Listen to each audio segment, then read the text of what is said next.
जय श्री राधे दोस्तों, केपी की वाणी चैनल में आपका स्वागत है। माता रानी का आशीर्वाद पाने हेतु कमेंट में जय माता दी अवश्य लिखें। वहीं अगर आप महाकाल के भक्त हैं तो कमेंट में हर हर महादेव अवश्य लिखें। यकीन जानिए माता रानी संग महादेव की कृपा आप पर और आपके पूरे परिवार पर अवश्य बरसेंगी और आप सपरिवार स्वस्थ एवं सुखी रहेंगे। साथ ही आपकी सभी मनोकामनाएं यथाशीघ्र अवश्य ही पूर्ण हो जाएंगे। दोस्तों, आज की वीडियो में आपको कन्या राशि के उन जातकों के बारे में बताऊंगा जिनके विवाह के योग साल 2024 में 100% बन रहे हैं। उससे पहले मैं आपको बता दूं कि अगर आपकी शादी में अड़चने आ रही है, शादी तय होने के बाद टूट जा रही है, शादी में किसी न किसी वजह से व्यवधान आ रहा है, आप परेशान हैं, आपके घर वाले परेशान हैं, आपके माता पिता परेशान हैं, तो अब आप केपी की वाणी से संपर्क कर अपनी विवाह की कुंडली बनवा सकते हैं अथवा विश्लेषण कराकर यह जानकारी ज्ञात कर सकते हैं कि आपकी शादी कब होगी, कहाँ होगी, कैसे होगी, किससे होगी, किस दिशा में होगी,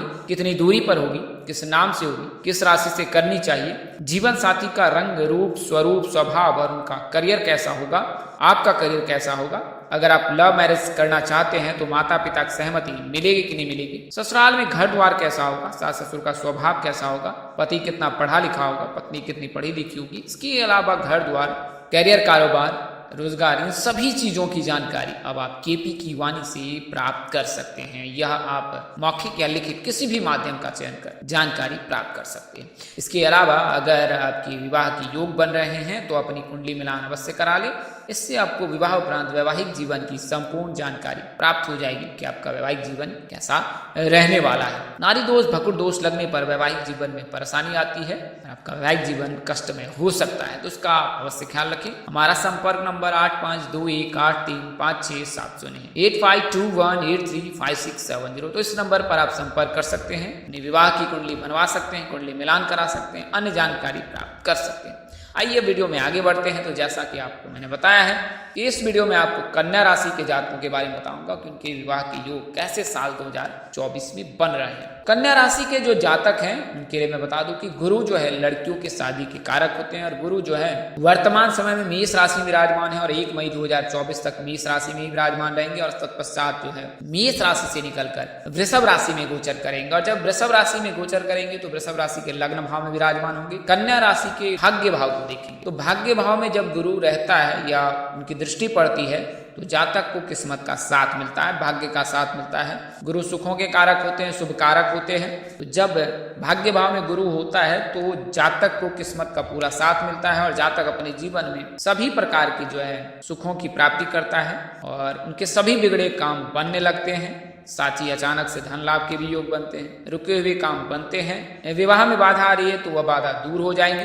साथ ही जो है सभी प्रकार के जो है जीवन में परेशानी है का भी निदान मिल जाएगा। तो भाग्य भाव में कन्या राशि के जो है गुरु का गोचर होगा और जब गुरु कन्या राशि के भाग्य भाव को देखेंगे तो कुल मिलाकर 1 वर्ष 15 दिनों तक ये इस राशि में रहेंगे और इस दौरान कन्या राशि के जातकों का भाग्योदय अवश्य हो जाएगा। अगर गवर्नमेंट जॉब की तैयारी कर रहे हैं तो आपको सरकारी नौकरी मिलने के भी प्रबल योग बनेंगे।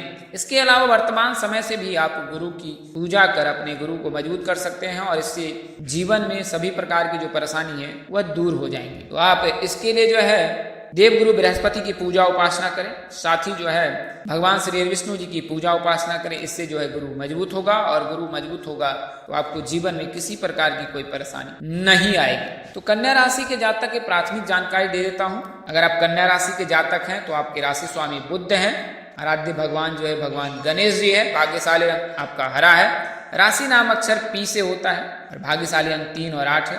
अनुकूल दिशा आपके लिए दक्षिण है, राशि धातु चांदी एवं सोना है, राशि शुभ रत्न पन्ना है, राशि अनुकूल वार बुधवार, शुक्रवार तथा शनिवार है, राशि स्वभाव द्विस्वभाव है, राशि अनुकूल रत्न पन्ना, हीरा तथा नीलम है, राशि तत्व पृथ्वी है जबकि राशि प्रकृति वायु है। अगर आप कन्या राशि के जातक हैं तो आइए अब मैं आपको पूरी जानकारी देता हूं। तो पहले मैं आपको ग्रह की जानकारी देता हूं, फिर जन्मदिन की जानकारी देता हूं और फिर उसके बाद मैं आपको नाम अक्षर बताऊं। तो अगर आप सोमवार के दिन आपका जन्म हुआ है तो 20 वर्ष से लेकर 25 वर्ष के मध्य आपकी शादी के योग बनेंगे अगर आप कन्या राशि के जातक हैं। मंगलवार के दिन जन्म हुआ है तो 21 वर्ष से 26 वर्ष के मध्य शादी के योग बनेंगे। बुधवार के दिन जन्म हुआ है तो 21 वर्ष से 26 वर्ष तक विवाह के योग बनेंगे। गुरुवार के दिन जन्म हुआ है तो 22 वर्ष से लेकर 27 वर्ष के मध्य विवाह के योग बनेंगे। शुक्रवार के दिन जन्म हुआ है तो 24 वर्ष से लेकर 29 वर्ष के मध्य विवाह के योग बनेंगे। शनिवार के दिन अगर जन्म हुआ है तो 17 से लेकर 22 वर्ष के मध्य विवाह के योग बनेंगे। रविवार के दिन जन्म हुआ है तो 21 वर्ष से 26 वर्ष के मध्य विवाह के योग बनेंगे। वहीं अगर जन्मदिन से देखें तो 27 वर्ष से लेकर 32 वर्ष के मध्य कन्या राशि के जातकों के विवाह के योग बनते हैं। अगर कुंडली के विवाह भाव में अगर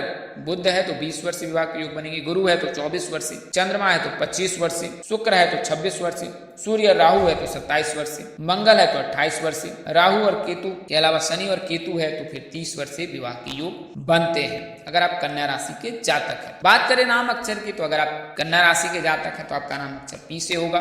बात करें विवाह की तो पी नाम के जातक कि जो भी राशि के जातक हैं उनका विवाह जो है ए नाम के जातक, एस नाम के जातक और डी नाम के जातक, इनमें से किसी एक नाम के जातक के साथ आप पढ़ने सूत्र में बन सकते हैं। पी नाम की शादी उत्तर दिशा में होने के प्रबल योग रहते हैं। इसके अलावा दक्षिण दिशा भी आपके लिए अनुकूल है, इस दिशा में भी विवाह के योग। बात करें नाम अक्षर की तो अगर आप पी नाम के लड़के हैं तो शादी जो है सुधा, दामिनी, आरुषि, अंशु आदि नाम से हो सकती है। वहीं अगर आप पी नाम की लड़कियां हैं तो प्रतिभा, प्राची, प्रकृति, पूजा, प्रिया आदि नाम से शादी हो सकती है। अगर पी नाम की लड़कियां हैं तो अमित, अनुज, अमिताभ, दीवाना, साजन, संजय आदि नाम से शादी होने की संभावना प्रबल है। तो यह जानकारी मैंने आपको कन्या राशि की जानकारी दी। आइए अब मैं आपको हस्तरेखा से बता दूं कि अगर आपकी कुंडली नहीं बनी हुई है, जन्मदिन ज्ञात नहीं है, तो आप कैसे ज्ञात कर सकते हैं कि आपकी शादी कब होगी।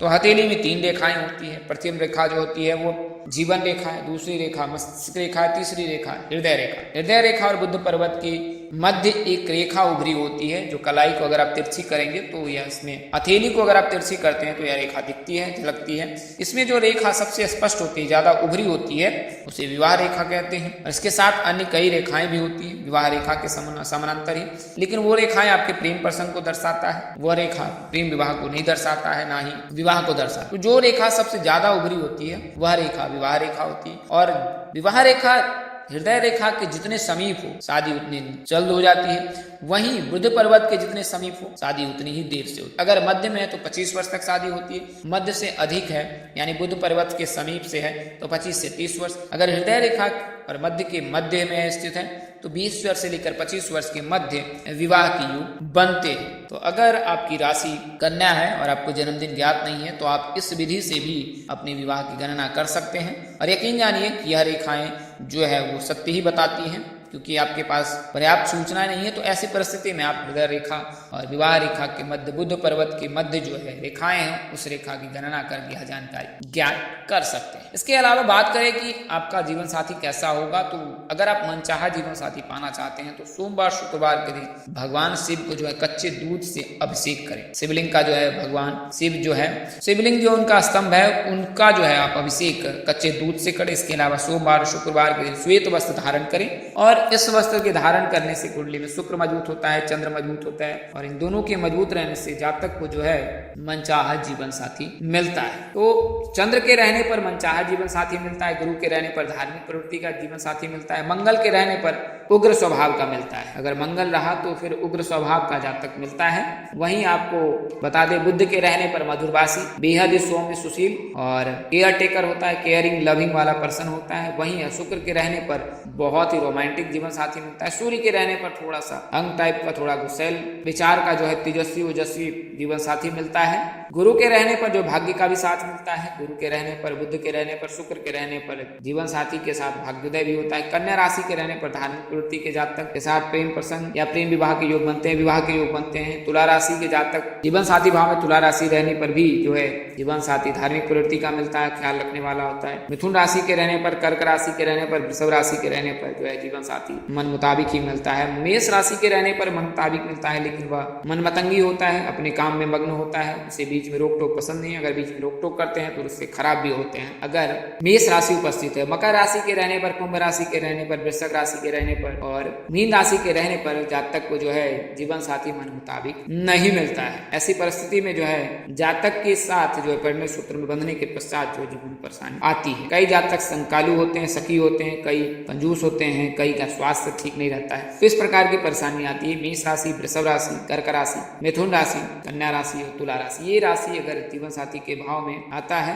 तो फिर मन मुताबिक ही जीवन साथी मिलता है। तो आज के लिए इतना ही, अगली वीडियो में फिर मिलेंगे, तब तक ले इजाजत दें। आप जहां रहे मस्त रहे, स्वस्थ रहे, व्यस्त रहे। माता रानी की असीम कृपा पर बरसती रहे। परम पिता परमेश्वर आपको सद्बुद्धि, सत्मा और आगे बढ़ने की शक्ति दे। नमस्कार, जय श्री राम दोस्तों, जय श्री कृष्णा, जय माता दी, जय वाहिगुरु।